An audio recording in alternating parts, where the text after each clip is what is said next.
আমার বয়স ১৬ বছর। কিন্তু আমার কাজগুলি ছোট বাচ্চাদের মতো ছিল।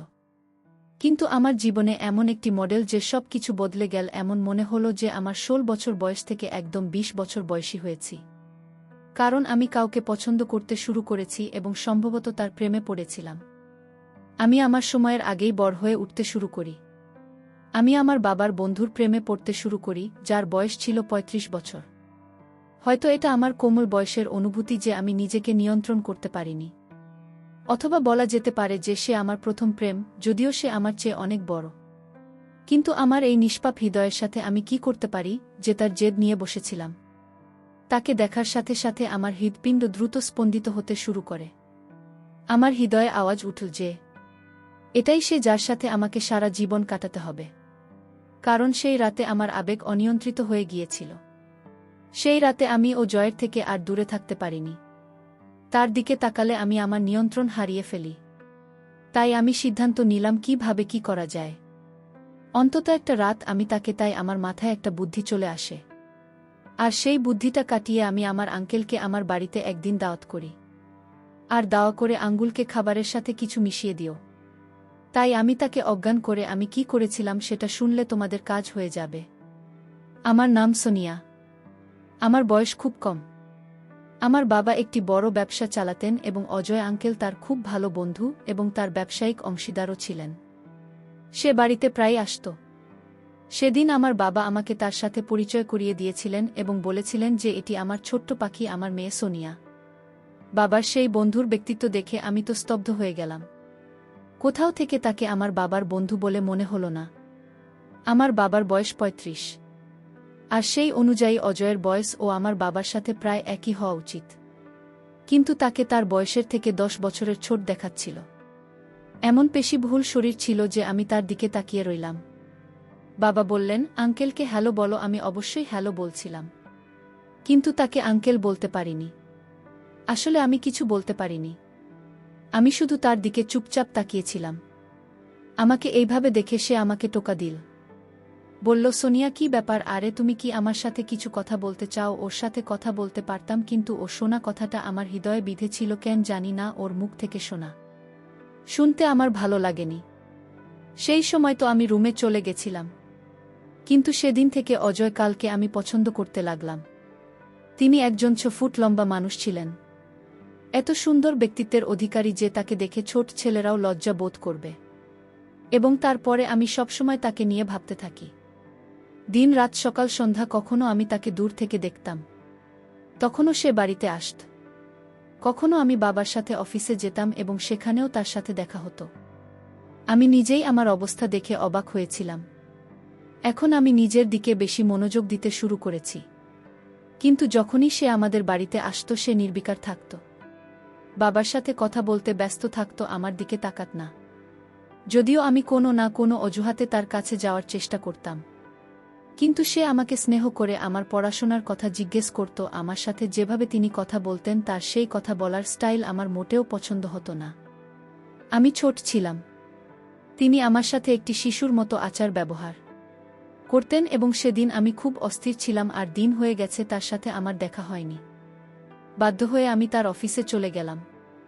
তিনি আমাকে তার কেবিনে গিয়ে বসতে বললেন, না হলে তুমি বোর হবে। আমি গিয়ে ওর অফিসে বসলাম। কিছুক্ষণ পর উনি ওখানে আসেন। ওকে দেখে আমার চোখ ঠান্ডা হয়ে গেল। আমি ওর দিকে তাকিয়ে রইলাম। আমাকে এভাবে তাকিয়ে থাকতে দেখে উনি বলতে লাগলেন, কি ব্যাপার সোনিয়া, আমার সাথে তোমার কোনো কাজ আছে? তুমি আমার সাথে দেখা করতে এলে কেন? আমি তার কোনো কথার উত্তর না দিয়ে সরাসরি বললাম যে তোমাকে আমি খুব পছন্দ করি। আমি তার প্রতি আমার ভালোবাসা প্রকাশ করেছিলাম, কিন্তু সে হয়তো বুঝতে পারেনি যে আমি কি বলছি, এবং সে বলেছিল যে আমিও তোমাকে খুব পছন্দ করি। যে একজন ব্যক্তির কথার চেয়ে বেশি তার হাবভাব কথা বলে, এই কারণে আমি বুঝতে পারলাম যে সে আমার অভিব্যক্তি বুঝতে পারেনি বা সে আমাকে ভালোবেসে বলেছিল না। হয়তো সে আমার সাথে একটি ছোট মেয়ের মতো আচরণ করছিল। কিন্তু এই ছোট মেয়েটি তার প্রেমে পাগল হয়ে গিয়েছিল এবং এখন যা কিছু করতে সে প্রস্তুত ছিল। তারপর একদিন এই কথাটা আমি আমার বাবাকে বলে দিলাম। কারণ বাবা ছাড়া এই পৃথিবীতে আমার আর কেউ নেই। মা মারা গেছে। আমি আমার বাবার একমাত্র মেয়ে ছিলাম। আজ পর্যন্ত তিনি আমার কোনো কথাই প্রত্যাখ্যান করেননি। আমি যা বলতাম তাই করতেন।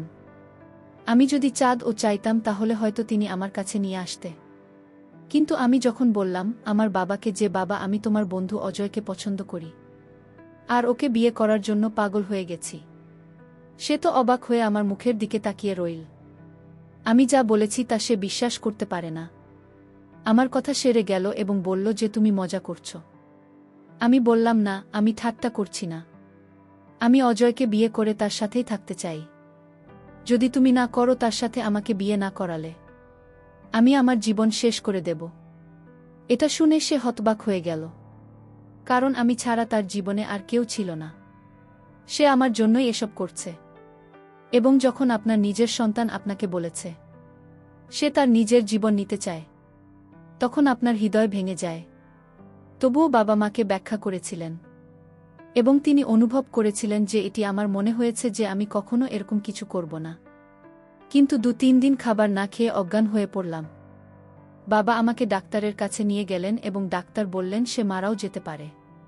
খাওয়া দাওয়া বন্ধ করে দিয়েছ কেন? তখন বাবার মন খুব খারাপ হয়ে গেল এবং বুঝতে পেরেছিল যে বিষয়টি গুরুতর। তিনি আমাকে ভালোবাসে এবং রাগান্বিতভাবে বুঝিয়েছিলেন যে তোমার এই সিদ্ধান্ত মোটেও ঠিক নয়। তোমার কি হয়েছে? এত পাগল হয়ে গেলে কেন? এই সব কিছুর জন্য তোমার এখন বয়স হয়নি। তোমার বয়স তো 16 হয়েছে আর তুমি ইতিমধ্যে প্রেমে পড়েছ। আর তোমার বয়সের ছেলের কথা বললে আমি মেনে নিতাম। অজয়ের কথা বলছো যার বয়স প্রায় 40 বছর। সে তোমার বয়সের দ্বিগুণের বেশি। তুমি ওকে নিয়ে কখনোই খুশি হবে না। আমার চোখ জ্বলে ভরে গেল। আমি বললাম আমি অজয় ছাড়া থাকতে পারবো না। আর আমি যদি অজয়কে বিয়ে না করি তাহলে বলবো আমি পাগল। আমার বাবা পৃথিবী দেখেছিল। তিনি বুঝতে পেরেছিলেন যে তিনি তার মাথার উপরে জল চলে গেছে। তিনি তার বন্ধু অজয়ের সাথে কথা বলেছিলেন। তিনি অবাক হয়েছিলেন এবং তিনি অস্বীকার করেছিলেন এবং তখন আমার বাবা তাকে বলেছিলেন যে তোমাকে ছাড়া আমার মেয়ে থাকতে পারবে না। অজয় বলল, মুকেশ তুমি কি বলছো? সে তো একটা ছোট মেয়ে। আমার মেয়ে থাকলে সে তারই বয়সী হতো। আমি কিভাবে তাকে আমার স্ত্রীর জায়গা দিতে পারি? আমার মনে হয় আমার তোমার মেয়ের পাশাপাশি তুমিও পাগল হয়ে গেছো। কেন তোমার মেয়ের সামনে এত অসহায় হয়ে গেছো? আমার বাবা বললেন, আমি নিঃস্ব হয়ে গেছি তাই তোমাকে এসব বলছি। আমাকে সাহায্য করো। এখনই তাকে বিয়ে করো।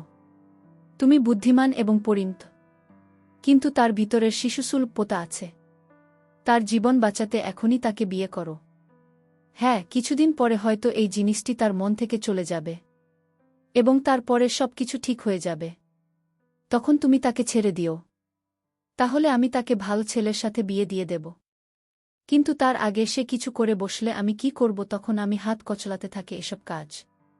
আমি কার জন্য উপার্জন করছি? সে পৃথিবী ছেড়ে চলে গেলে আমার কোনো লাভ হবে না। আমার বাবার পক্ষে তার বন্ধুকে বোঝানো সহজ ছিল না, কিন্তু এখন বিষয়টি আমার বাবার কাছে পৌঁছেছিল। তাই তিনি এই কাজটি করতে পারেন এবং আমার বাবা অজয়কে কোনোভাবে রাজি করাতে পেরেছিলেন। তার অস্বীকৃতির কারণে যদি আমি আমার জীবন নিয়ে নিই তাহলে হয়তো সারা জীবন সে তার ভুলের জন্য দায়ী থাকবে বা আফসোস করবে যে তার কারণে কেউ তার জীবন হারিয়েছে। সেটা মেনে নিয়ে অজয়কে বিয়ে করা। আর ছিল আমাদের বিয়ের প্রথম রাত। আমি আমার ঘরে বধূ হয়ে বসেছিলাম। অজয়ও আমার বাবার মতো ধনী ছিল, কারণ সে আমার বাবার ব্যবসায়িক অংশীদার ছিল এবং তার বাড়িতে কেউ ছিল না।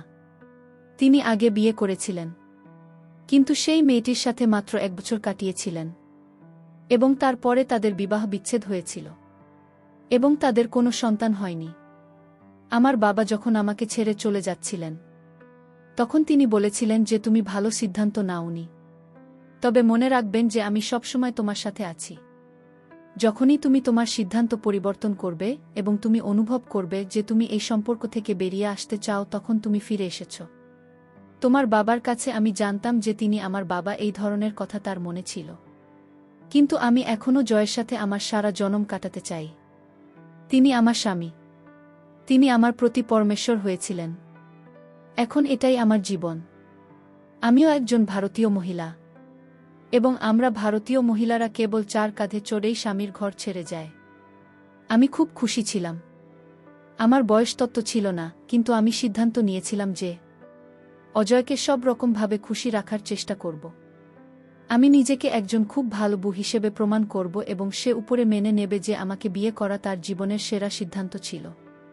তবু আমি মনে মনে হাজারো স্বপ্ন নিয়ে অজয়ের জন্য অপেক্ষা করছিলাম। শুধু অজয়ের কথা ভেবে আমার হৃদয়ে আমি সুরসুরি অনুভব করছিলাম। আমার হৃদস্পন্দন আমার নিয়ন্ত্রণের বাইরে ছিল। কিন্তু বিয়ের প্রথম রাতে আমার সাথে এমন কিছু ঘটেছিল যা আমাকে হতবাক করেছিল।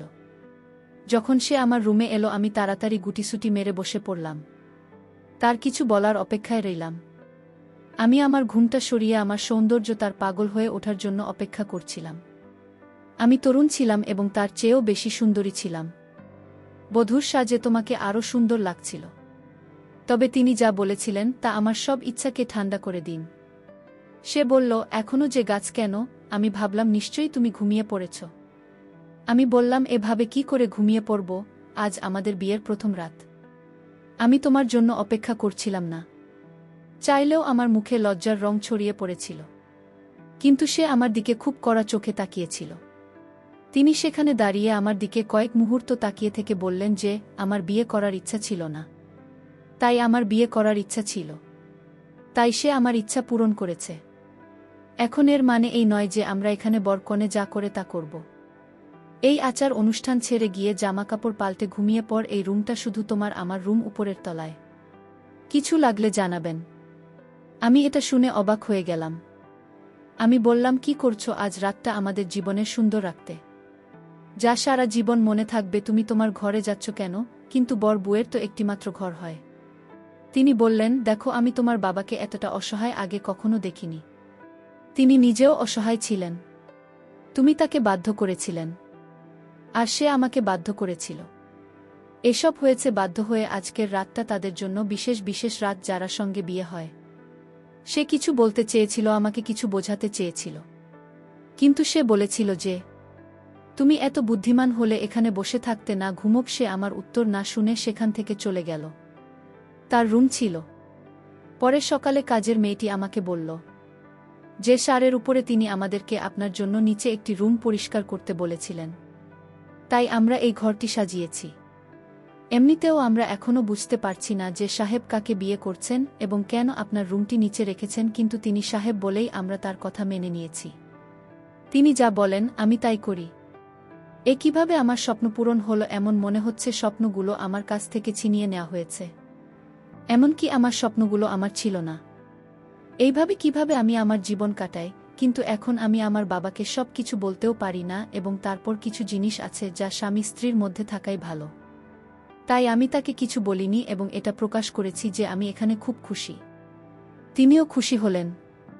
কিন্তু আসলে আমাদের বাড়িতেই যে বিষয়গুলো চলছিল, আমি ভাবলাম এটা কিভাবে ঠিক হবে। আমার এক বান্ধবী ছিল যে আগে থেকেই বিবাহিত। আমি যখন তাকে এই সব বললাম, সে বলল, আরে তোমাকে এখন আমাকে সব কিছু বোঝাতে হবে? তুমি এক কাজ করো, তোমার বয়সের চেয়ে একটু বড় দেখাতে চেষ্টা করো, শ্যুট করবে না। তুমি যদি তোমার স্বামীর সামনে শাড়ি পরে যাও তবে তিনি তোমাকে দেখে খুশি হবেন এবং তার সাথে সঠিকভাবে কথা বলবে। চুলের খোপা বানাও, সে তোমাকে একটা ছোট মেয়ে ভাবছে, সেই জন্যই সে এমন করেছে। কিন্তু তোমাকে তাকে এটা বোঝাতে হবে তুমি অতটা ছোট নয়। সে যা বলেছিল তার মধ্যে একটি বিষয় ছিল। সে ঠিক বলেছিল যে এমন কখনো কখনো স্ত্রী যদি যুবতী হয় এবং স্বামী যদি বয়স্ক হয়, তখন তিনি তার স্ত্রীকে সুন্দর দেখানোর জন্য চুলে রং করেন। একইভাবে আমার স্বামী আমার চেয়ে বয়সে বড় এবং আমি তরুণ ছিলাম। তাই আমাকে একটু বয়স্ক দেখাতে আমার চেহারা পরিবর্তন করা দরকার। আমি আমার বন্ধুর পরামর্শে রাজি হয়ে কেনাকাটা করতে চলে গেলাম। সুন্দর সুন্দর শাড়ি কিনে আনলাম। সন্ধ্যার খাবার তৈরি করে আমার স্বামীর জন্য অপেক্ষা করতে লাগলাম। তার বাড়ি ফিরে আসাতে আমার মুখে হাসি ফুটে উঠল। আমি বললাম, শোন, খাবার রেডি, তুমি হাত মুখ ধুয়ে এসো। আমার এই কথাতে যখন সে আমার দিকে তাকাল তখন তার মুখে অদ্ভুত রং দেখা যাচ্ছিল, আর মাঝে মাঝেই চলে যাচ্ছিল পকেট থেকে একটা চকলেট বের করে আমার হাতে রাখুন। এবার সেও হাসতে লাগল। তিনি বললেন, বড় কথা বললে কেউ বড় হয় না। তুমি অনেক বড় বড় কথা বল। এখন তুমি এমন অভিনয় শুরু করেছ, কিন্তু ভুলে যেও না যে তুমি এখনও আমার কাছে ছোট্ট মেয়ে। সেই চকলেটটা দেখে আমার কান্না পেয়ে গেল। আমি ফুপিয়ে ফুপিয়ে কাঁদতে লাগলাম। আমি আমার রুমে এসে দ্রুত আমার শাড়ি পরিবর্তন করে আমি আয়নায় নিজেকে দেখতে লাগলাম এবং ভাবতে লাগলাম, কাউকে ভালোবাসা কি এত বড় পাপ? লোকে বলে ভালোবাসার কোনো বয়স হয় না, তাহলে কি অপরাধ করলাম যে এই লোকটা আমার সাথে এমন করছে? আর এখন কাউকে বলতেও পারছি না। আমি খুব খারাপভাবে ফেঁসে গেছি। আমাকে কিছু করতে হবে। একদিন তো সীমা পার হয়ে গেল, সে ফোনে কারো সাথে কথা বলছিল এবং আমার সম্পর্কের কথা বলছিল। এটাও বলেছিল যে সে একটি ছোট্ট মেয়ে, তার কাজও তেমন এবং তার বুদ্ধিমত্তাও তেমন। আমি কিভাবে ওকে আমার স্ত্রীর জায়গা দিতে পারি? মুকেশ আমাকে জোর করছে, না হলে ওর মেয়েকে বিয়ে করতাম না। ব্যাপারটা ওর মনে থেকে যেত এবং সে আমার সাথে বিজনেস পার্টনার শেষ করে দিত। জানো তো, আমরা একটি নতুন কারখানা করতে চাই। এখন আমরা একটি কারখানা নিয়ে বসে থাকতে পারব না। তাই বাধ্য হয়ে আমাকে এসব করতে হয়েছিল। নইলে ভাবব বিয়ে এমন একটি জিনিস যা তামাশা নয়। তার মানে সে সব করছে বাধ্য হয়ে নয়। নিজের মন্তব্যে তিনি আমার বাবার সাথে একটি নতুন ব্যবসা শুরু করতে চেয়েছিলেন। তাই তিনি এসব বলছেন এবং তার জন্য আমি তার জীবনে একটি বাধ্যতা ছিলাম। বলা হয় যে আপনি যাকে ভালোবাসেন তাকে আপনি খারাপ কথা বলতে শুনলেন। আপনার ভালোবাসা শেষ হয় না। আমার ভালোবাসাও তখনও শেষ হয়নি। কিন্তু ভালোবাসার চোখ অবশ্যই খুলেছিল। তার মানে এটা যেই লোকটা যেমনটা দেখায় যে তেমনটা মোটেও নয়। সে আমার বাবাকে বলল, আমি তোমার একটা বড় উপকার করেছি। আমি তোমার মেয়েকে বিয়ে করেছি তার জীবন বাঁচানোর জন্য, না হলে তুমি বলেছিলে যে সে নিজেই কিছু করে বসবে, কিন্তু দেখো এটা আমার জন্য খুব মুশকিল। কিন্তু আমার বাবা বলল যে আমি সারা জীবন তোমার উপকারের কথা ভুলব না। এর মানে এই যে তিনি আমার বাবাকে নিচু দেখিয়ে তার প্রতি নিজের অনুগ্রহের ভার চাপিয়ে তার যে কোনো ইচ্ছায় তাকে রাজি করাতে চেয়েছিলেন। এবং আমি কিছুদিনের মধ্যে জানতে পারলাম যে এই নতুন ব্যবসায় তিনি নিজেকে ৭৫% অংশীদার বানিয়েছেন এবং আমার বাবা মাত্র ২৫ পেয়েছেন এই বলে। এখন আমি তোমার জামাই, এটা একটা পারিবারিক ব্যাপার। আমি তখনও অজয়ের প্রেমে পড়েছিলাম, কিন্তু এখন হয়তো আমার ভালোবাসার একটা সিদ্ধান্ত নেওয়ার দরকার ছিল। আর আমি সেই সিদ্ধান্তই নিয়েছিলাম।